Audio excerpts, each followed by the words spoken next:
ভাবছো বসে চলবে কিসে, তুমি ভাববার কে? যার ভাবনা সেই ভাবে, তুমি ভাবো তাকে। আমরা অর্থের পিছনে ছুটে বেড়াই, কিন্তু যিনি অর্থ দান করেন, যিনি অর্থ দেন, আমরা তার কথা ভুলে যাই। হরি বল। বাড়ি থেকে বেরোনোর সময় ভগবান যে ঘরের কোণে বসে আছে তাকে বলে যায়, হে প্রভু, তোমার সংসারটা তুমি দেখো, আমি কয়েকদিনের জন্য বাইরে যাচ্ছি। পরিবার বাইরে গেল, 5 দিন 7 দিন পর ঘরে এলো। কত কি নিয়ে এলো মা? বাড়িতে যে কজন সদস্য তাদের জন্য খাবার এলো কত রকমের, কিন্তু যে জন ঘরের কোণে বসে বসে এতদিনে তোমার ঘরকে রক্ষা করে গেছে, যাকে তালা বন্ধ করে চলে গেছো তুমি, তার জন্য একটা খাবার ঘরে আসে না।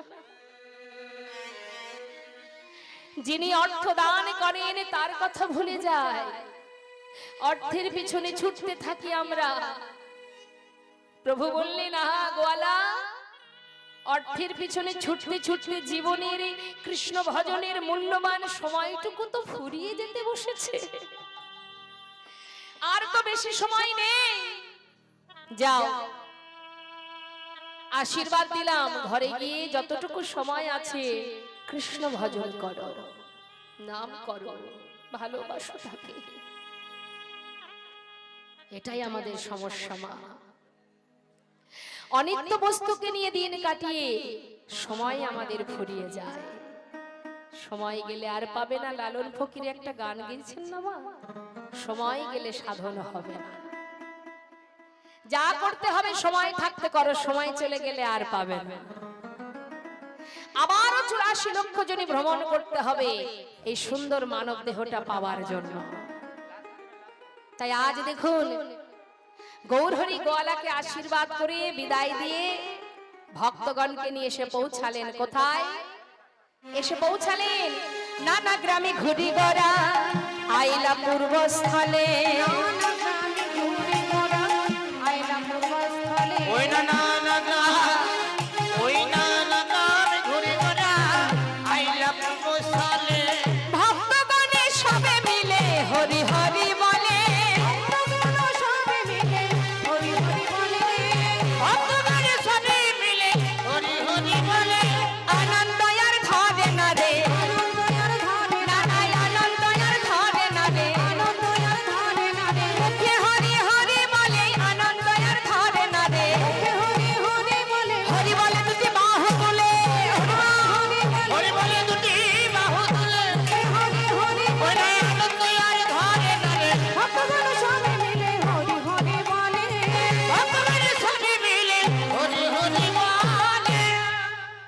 এত সময় পথে এলো, কোনো সমস্যা রইল না।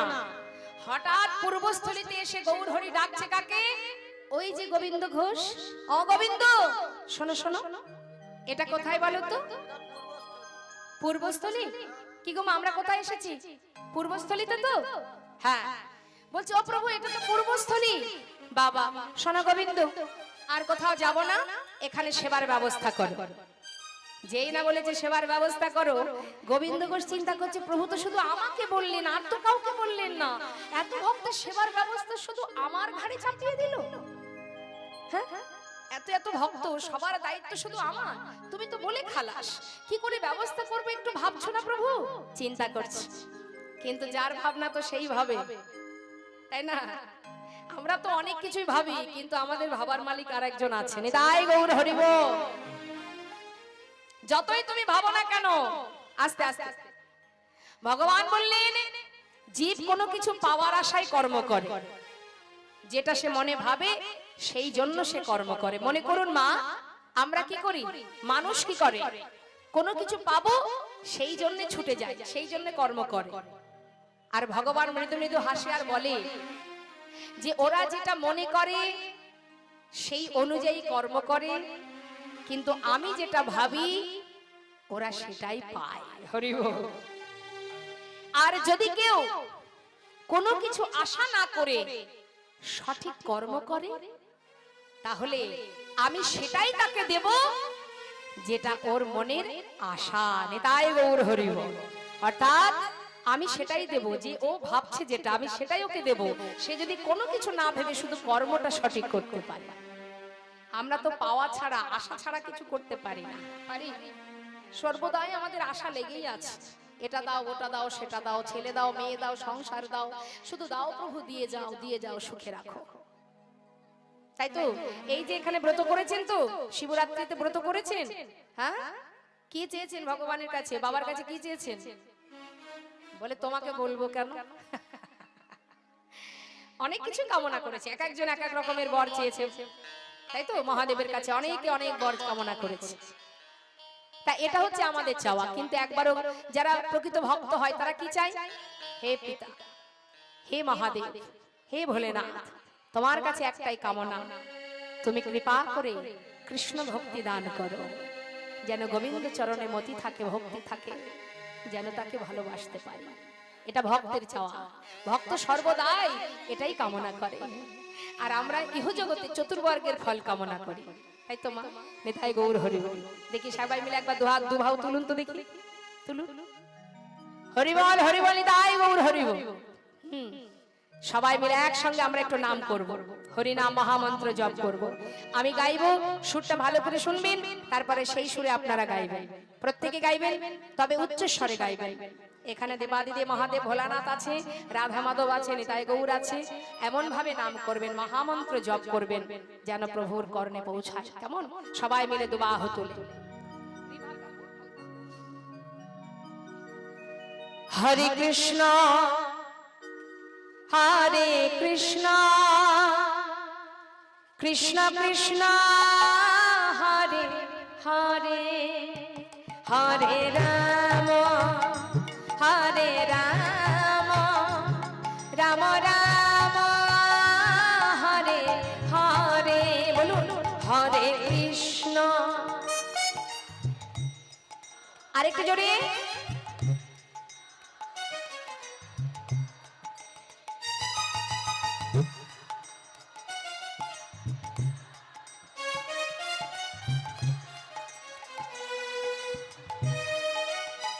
হরি বল। আরেকটু জোরে হবে না? মানে 12 আনা হয়েছে, আর 4 আনা বাকি আছে। উচ্চ স্বরে স্বতঃস্ফূর্ত ভাবে যার কণ্ঠে যতটুকু সুর আছে গলা ছেড়ে হরি নাম করো। হ্যাঁ, হরে কৃষ্ণ কৃষ্ণ কৃষ্ণ হরে হরে, হরে রাম রাম রাম হরে হরে, হরে কৃষ্ণ। বাবা আরেকটু জোরে। আহা বাবা। এ হরে কৃষ্ণ হরে কৃষ্ণ কৃষ্ণ কৃষ্ণ হরে হরে, হরে রাম রাম রাম রাম হরে হরে, হরে কৃষ্ণ হরে কৃষ্ণ কৃষ্ণ কৃষ্ণ হরে হরে, হরে রাম হরে হরে, হরে কৃষ্ণ কৃষ্ণ কৃষ্ণ হরে হরে, হরে রাম রাম রাম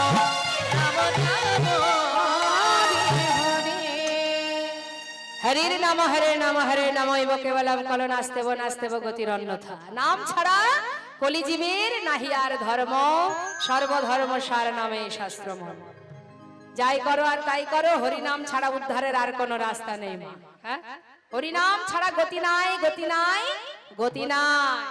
নামকে সম্বল করো। হয়তো আপনারা বলবেন নাম করলে কি হবে? হরি নাম করে কি হবে? হরি নাম করলে কি খাওয়া হবে? হবে?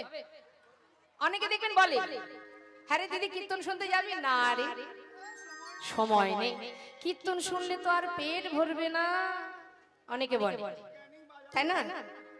একটু বলি মা, একটা সুন্দর কথা, তিনিই পারেন আমাদের খাওয়াতে, তিনিই পারেন পড়াতে, তিনিই সব পারেন, তিনি করান তাই করি, এটা বারবার মাথায় ঢুকিয়ে রাখুন।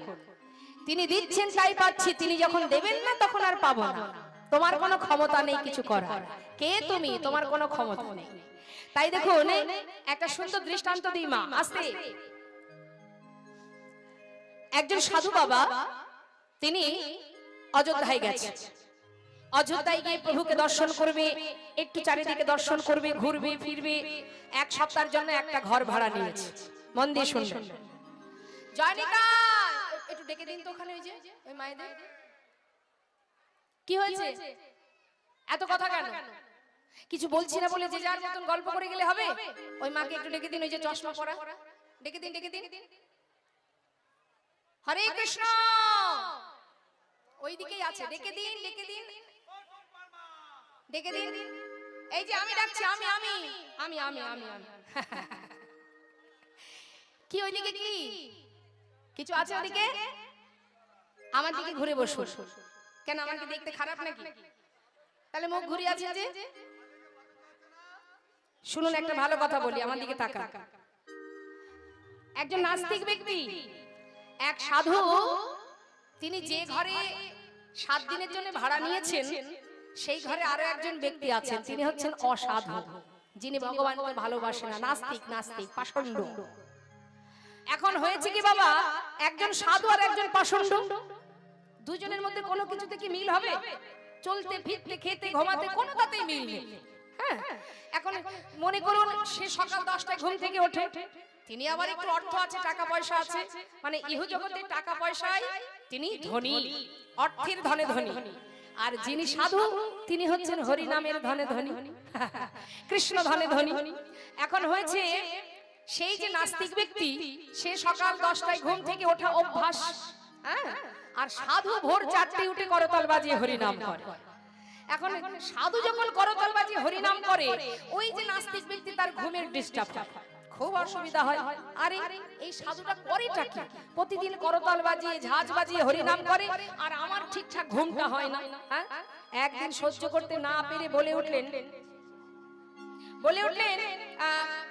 এই যে অসাধু, এই যে তুমি সকাল সকাল উঠে হরি নাম করো, আমার ঘুমের সমস্যা হয়, আমি ঠিকঠাক ঘুমাতে পারি না। বলি এই হরি নাম করে পাওটা কি তুমি? হ্যাঁ, কি পাও এতে? এতে কি আছে? হরি নাম করলে খাওয়া হবে? হবে না। কর্ম করতে হয়, রোজগার করতে হয়। পয়সা রোজগার না করলে কি মুখে ভাত উঠবে? উঠবে? সাধু বলছে উঠবে, উঠবে, হরি নাম করলে উঠবে, হরি নাম করলেই খাওয়া জুটবে, জুটবে। বলে হ্যাঁ, হরি নাম করো, যদি যদি হরি নাম করো তোমার খাওয়া জুটবে, পড়া জুটবে, পিপাসায় জল পাবে, অঙ্গের পোশাক পাবে, সব পাবে। হরি নাম করলে সব পাওয়া যায়। সে কি কথা? তাই আবার হয় নাকি? আরে রোজগার না করলে মুখে ভাত উঠবে? বলে শুধু তাই নয়, বলি শোনো শোনো ভাই, যদি হরি নাম করতে পারো খাওয়া তো জুটবে, সেই সাথে সে যদি মনে করে তোমাকে হাতে ধরে ধরে বেঁধে তোমাকে মেরে মেরে খাওয়াবে, যদি সে মনে করে, মুখে ভাত তো ওঠা পড়ে থাক, তোমার মুখের মধ্যে ধরে বেঁধে মেরে মেরে খাওয়াবে, আবার হয় নাকি? হ্যাঁ, বলে হয়। বিশ্বাস করতে শেখো। কি করে বিশ্বাস করবো? তাহলে প্রমাণ দিতে হবে। ঠিক আছে, কি প্রমাণ? বলে তাহলে তোমার ভগবান কি করে আমার মুখে তুলে খাওয়ায় আমিও না দেখে যাব না। দেখি কাজ না করলে কি করে মুখে তুলে সে খাওয়ায়। ঠিক আছে, এই 24 ঘন্টা আমার প্রতিজ্ঞা রইল, আমি কিছু খাবো না। 24 ঘন্টার মধ্যে তোমার ভগবান কি করে আমাকে খাওয়ায় আমি দেখব। ঠিক আছে, দেখো সে কি করেছে বাবা, লোকালয়ে রইল না, থাকলো না। লোকালয়ে থাকলে কি হবে? সবাই হয়তো ধরে বেঁধে মাথায় হাত বুলিয়ে খাইয়ে দেবে। তাই লোক যেখানে আছে, জনশূন্য যে জায়গা, মানে ফাঁকা বনের মধ্যে, সেখানে গিয়ে যেখানে লোকজন নেই, একেবারে ফাঁকা, কেউ খাওয়াতেও পারবে না, সাধতেও পারবে না, সেইখানে গিয়ে একটা বনের মধ্যে গিয়ে সে একটা গাছে উঠে বসে আছে, যাতে কেউ দেখতেও না পায়। দেখে কি করে খাওয়ায় ভগবান? সবাই বলে ভগবান খাওয়াই, রোজগার না করলে, না খাটলে কি করে খাওয়া জোটে? দেখি কি করে ভগবান খাওয়াই দেখবো। কি করেছে? গাছে উঠে বসে আছে আর মনে মনে ঠিক করেছে যে আজ আমি দেখবো সে কি করে খাওয়ায়। এবার হলো কি, গাছে উঠে বসে আছে, ঠিক মধ্যাহ্ন দুপুর দুপুর সময় সেই সময় 24 ঘন্টা প্রতিজ্ঞা, খাবে না কিছু। ভগবান কি করে খাওয়ায় দেখবে। একজন ব্যক্তি সে ওই বনের ভিতরে দিয়ে যাচ্ছে, তা বনের ভিতরে দিয়ে যখন যাচ্ছে মা, হঠাৎ ওই প্রচন্ড দুপুর বেলা তো তার একটু খিদে পেয়েছে, তার সঙ্গে করে কিছু খাবারও নিয়ে এসেছে। খাবারটা নিয়ে এসেছে, চিন্তা করছে তাহলে এক কাজ করি, এইখানে বসে খাবারটা খেয়ে নিই। এখন বাড়ি থেকে যে খাবারটা এনেছে সেই খাবারটাকে ঝোলা থেকে বের করে সাজিয়েছে খাবে বলে। এখন থালার মধ্যে অন্ন আছে, নানাবিধ সবজি আছে, রসা আছে, সুন্দর করে সাজিয়েছে। সাজিয়ে যেই না মুখে তুলতে যাবে, এমন সময় শুনতে পাচ্ছে বনের ভিতরে যেন ঘোড়ার পায়ের শব্দ। ঘোড়ার পায়ের শব্দ, তাহলে নিশ্চয়ই কোনো ডাকাতের দল আসছে। ডাকাতের দল আসছে, সর্বনাশ, আমাকে মেরে দেবে। ভয়ে ভীত হয়ে ওই ঘোড়ার পায়ের আওয়াজ পেয়ে সব ফেলে দিয়ে সে ছুটতে ছুটতে বন থেকে পালিয়ে চলে গেছে। খাবারটা কিন্তু ওইখানে পড়ে আছে, খাওয়া হয়নি, কপালে জোটে। আর গাছে যিনি বসে আছেন তিনি দেখছেন ঘটনাটা কি ঘটে। আর এদিকে ওই যে এক দল ডাকাতের দল, তারা এসে বনের ভিতরে হঠাৎ দেখছে যে সুন্দর করে একটা থালার মধ্যে কত কিছু সাজানো, নানাবিধ তরি তরকারি, অন্ন। আহা, বাবা বাবা বাবা, সাদা, দেখো দেখো দেখো, দেখছো কি সুন্দর করে সাজানো। দেখলে যেন মনে হচ্ছে 56 ব্যঞ্জন সাজিয়ে রেখেছে। নিশ্চয়ই কোনো জাল বিছিয়েছে কোনো ব্যক্তি, এর মধ্যে বিষ মেশানো আছে, যে খাবে সেই মরবে। এই যে আর একজন বলছে, শোন শোন, আমি একটা কথা বলি, এটা একটা নতুন ফাঁদ পেতেছে আমাদের জন্য। তা যে ব্যক্তি ফাঁদটা পেতেছে সে নিশ্চয়ই আশেপাশে কোথাও আছে, তাই না? লুকিয়ে লুকিয়ে আমাদেরকে লক্ষ্য রাখছে। এই দেখ তো কে সে, খোঁজ। চারিদিকে খোঁজাখুঁজি শুরু হয়েছে, খুঁজছে, খুঁজতে খুঁজতে যেজন গাছের ডালে বসে আছে, নিতাই গৌর হরি বল। গাছের ডালে যে বসে আছে তার দিকে চোখ গেছে। নাম, নিচে নাম। সে তো ভয়ে ঠক ঠক করে কাঁপছে মা। না না না না, নাম বলছি, নিচে আয়। এখন সে ধীরে ধীরে নিচে নেমেছে। কি ব্যাপার, সুন্দর করে ফাঁদ পেতেছিস দেখছি আমাদের জন্য, হ্যাঁ? বিষ মিশিয়েছিস তাই না? এই বিষ মিশিয়েছিস, বিষ মিশিয়েছিস? বলছে না না, আমি কিছু করিনি, আমি কিছু জানি না। এই করিসনি মানে? তুই ছাড়া তো আর কেউ এখানে নেই, তুই করেছিস। বল, বিষ মিশিয়েছিস? মিশাসনি? হ্যাঁ ঠিক। এই তাহলে ওকে আগে খাওয়া, ওকে আগে খাওয়া। যদিও না খেয়ে যদি মরে না যায় তাহলে জানবো বিষ মিশাইনি। নে ওকে খাওয়া। এই খা বলছি, খা বলছি। খাবি না?